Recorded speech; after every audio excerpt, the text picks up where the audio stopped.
Welcome to Reflections.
Good morning, and as Pastor Apollo would say it, welcome to Reflections.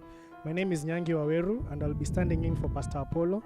And today we are going to tackle a very, some would say controversial topic, but it's a topic at the heart of the society, and it's about the teenage pregnancies. We've been seeing an upsurge of pregnancies, especially over the corona period. And I'm joined by my good brother, Erique Maina, who will be helping me in this discussion. Good morning, Eric. Good morning, Mr. Nyangi. How are you? Very fine. Asante, karibu sana. Asante sana. So, have you heard about the teenage pregnancy, especially in Machakos, where they recorded over 4,000 cases? Yeah. I have been following it up through social media, Twitter, and we have it being covered in a very wide way in most of our mainstream media. Yeah, and it's a thing that's to be discussed. And I don't think this is the first time that we've had teenage pregnancies. Would you like to run us through some of the cases that maybe you've heard about?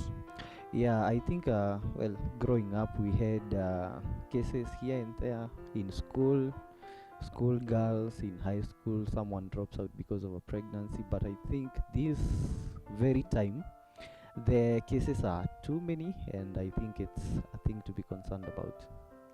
And one of the reasons why Pastor Apollo chose us to do this thing is because we are supposed to give the audience, the male perspective of these things.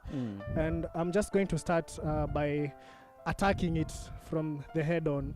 What do you think is the reason or the source of this increase in teen pregnancies?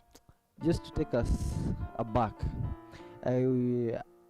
I love history. I love looking at things where they started. And 100 years back, we had in the 1920s, and it's a very famous thing people who learn about history. It's called the Roaring 20s. Yeah. So the Roaring 20s, they happened especially in the Western world and in Europe, where we have a lot of recorded history. We don't know much about Africa, but we know much about the Roaring 20s. And actually, most of the things that happened in the Roaring 20s, they were characterized by some of the things that we are experiencing right now. One of them is the love for music, and actually, during those times, that's when cultural dynamism on jazz music developed. Then there were the flapper edition of women. These were women who were like defying the social order, something that we are experiencing even right now. Then the women then were a bit conservative. They would wear their dresses reaching almost their ankles. But in the 20s, the ladies now started to subscribe to wearing their dresses up to the knee, which was seen as a very obscene thing, and so people are thinking this is uncultural. And so, looking at what we're having now, we're having I think around this period, running from late last year to this year, this is when we have had most of the online content being pulled down by our Kenya Film and Classification Board Yeah. because of what they term as something that's, they are Indecent. becoming Yeah. indecent Yeah. and something that would corrode our moral fabric. Yeah. So I think that correlation now tells that this is not something that has started now. Yeah. It has been in history, Yeah. and I don't know if maybe this is just like an interlude or like a prelude to, like a change into a different phase of life. Yeah. My thinking. Okay. The reason Eric is talking about music is because he's a musician. He leads the praise and worship in many of our services. And Eric, back to my question, what do you think is the core of this problem? Where does the problem start? Why are we experiencing such high cases of teenage pregnancies? One, we would say that it's a complex issue that is brought about by many factors. We cannot pinpoint the main cause of this this is one cause, but it's a myriad of causes that come together into play, and these go from the society itself, our family makeup, and also the conduct of an individual.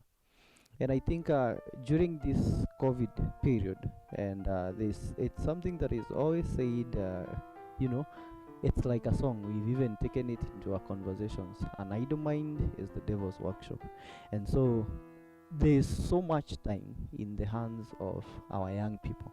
And this time is unsupervised because they are no longer in school.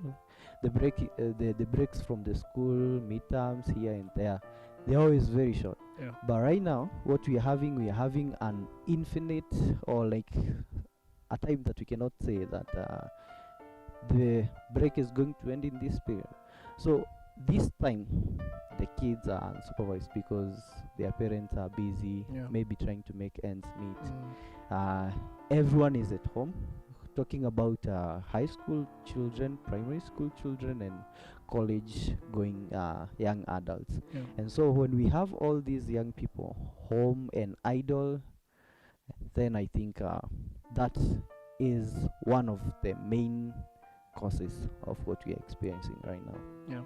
And now that takes us back to what I had just mentioned earlier. We have a lot of the market or the music landscape in our country has changed, and sexy sells. So when everything being produced, everything being taken out into the media is all sexy and stuff, then that is getting into the minds of our children. And so when we experience that, and now these children, they have a lot of free time, then they tend to experiment what they're being taught by such things. And so that is to happen. I was looking at something that was going through social media the other day, and I noted very tiny kids, because almost every music video has a lot of butt grinding, I would say. Sorry. So and when we have such a thing, that's the kids are doing exactly what they see on TV. So you can imagine if they are doing that, then what prevents them to go to the next level? And I think that's where now we're having all this happening. Okay. Yeah. I saw something on Twitter. Someone was saying rather that the person who should be blamed for all these things is the man. So do you think the man is the only person who should be blamed for all these pregnancies, or what is your take on that? It would be wrong to blame the man, because in our society we have good men, we have bad men, and so placing the whole blame on a man would be wrong, because it's not a man-only society. Well, we would say that most of our society are male chauvinistic, so meaning that men tend to like get to escape. Like right now we are having teenage pregnancies, and all the focus was on all the girls who are Yeah. pregnant, Yeah. but we never took time to who are the impregnators. I think we should have, if we have 4,000 pregnant teenagers, then we have another 4,000 Fathers. pregnant like impregnators. Yeah. And so when we have that, then I think there comes the problem. So we have the issue of fatherhood that I think plays a big role on our daughters. The father affirmation, and also the way in which that you socialize your child in interaction with men, and also our young men in most cases, because of the perceived perception that men can always escape, men can always have it easy, like escape it out. I think that has caused all these problems. Yeah. Because now some of the boys are, like what I observe in our society is once a boy has been circumcised, they are taken to be a mature person. Yeah. So most of the times they will not be asked umeenda wapi. They will not be asked what are you doing with your time. Yeah. Some parents even they no longer even get to the room of the boy. They only check on the girl. And so that creates a loophole, especially where some of these kids maybe they are not so well behaved. Anyway, it's a thing that comes up. We all are shaped up in our morals. Yeah. So that creates a weakness. So that's why somehow they would blame on men. Yeah. But I don't think as a society we should entirely place the blame on the children. It's a good thing that you've talked about the society. What can we do as the society, especially as young men? Because we want to assume that these pregnancies are caused by young men. What can we advise those young men? First of all, those who have already become fathers, what is the way forward after that? And those who have not yet become fathers. And when I say not yet, not that I'm anticipating for them to become fathers, but how do we prevent such a situation from happening again? Because we've identified the reasons for this, but what can we advise our young men? Because in society generally, there's this feeling that the boy child is being left out. What do we do to mitigate that? I think all this trickles down to one thing: responsibility. And I think it's time as a society we teach and nurture and cultivate responsibility. When you nurture responsibility from an early age, that kid will grow knowing this could be my sister, this could be my mother, this could be my future wife. And so they will tend to take care of the female people in their lives better than when they are not taught responsibility. And so that trickles back down to the family unit.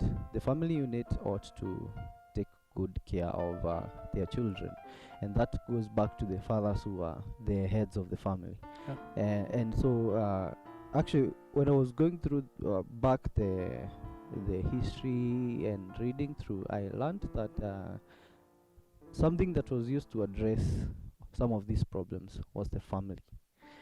So they learned that once you handle the family, you can be able to take care of all the other things. And so fathers need to take a lot of responsibility in raising their sons, teach them to be responsible so that they'll not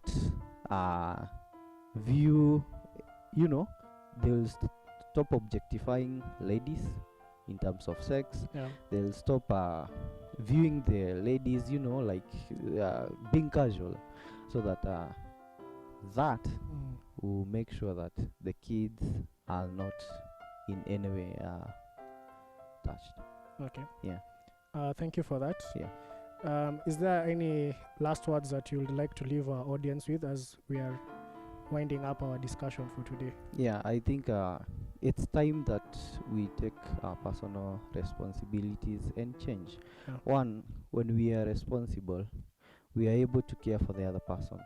and two, being our brother's keeper, so that in case I know, for example, we are growing old, Yeah. and so if you're like seeing someone and then I find you in a conduct that is not becoming, I would be bold enough to tell you by the way, hey kaka, this is not fine, this is not right, something like that, so that as young men, because every young person has a circle, Yeah. and that circle, it's a circle of influence, that is your friends, you can call them, hey niaje leo, we can come up to my place, you can go over to someone's place, and so right from there, if we become our brother's keepers, we'll be able to keep each other in check, like this is not good, this is not bad, and I think that will be a starting point of a great revolution. And so I think that's my parting shot: responsibility and being our brother's keeper. Okay. Yep. Thank you very much. Thank you. You've heard it from the man himself, Mr. Erique. He's told us to take responsibility and be your brother's keeper.